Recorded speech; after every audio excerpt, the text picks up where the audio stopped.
ঘরের বউটা যদি ভালো হয় তাহলে একজন বেকার পুরুষও প্রতিষ্ঠিত হয়ে পড়ে, আর ঘরের বউটা যদি খারাপ হয় তাহলে একজন প্রতিষ্ঠিত পুরুষ মানুষও চোখের পলকে ধ্বংস হয়ে যেতে পারে।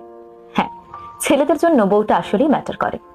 ঘরের বউটা যদি ভালো হয় তাহলে দেখবেন একজন বেকার পুরুষও ধীরে ধীরে সফলতার দিকে এগিয়ে যাচ্ছে।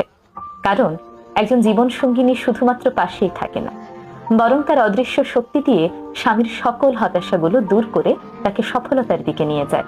স্বামীকে ধৈর্য দেয়, সাহস যোগায়, তার খারাপ সময়গুলোতে ধৈর্য ধরে তার পাশে থেকে সেই সময় মোকাবেলায় সাহায্য করে। ফলে ছেলেরা ভেতর থেকে অন্যরকম একটি শক্তি অনুভব করে, আর এই শক্তি তাকে ঠেলে সফলতার দিকে নিয়ে যায়।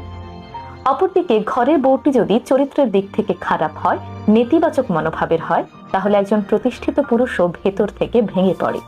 প্রতিনিয়ত সন্দেহ, অবিশ্বাস, হতাশা এই জিনিসগুলো তাকে ভেতর থেকে দুর্বল করে দেয়।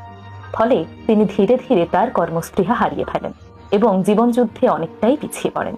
তাই ছেলেদের জীবনে স্ত্রী আসলেই ম্যাটার করে, কারণ স্ত্রী শুধু একজন সঙ্গীই নন, তার চলার পথে সাহসের উৎস কিংবা ধ্বংসের কারণ।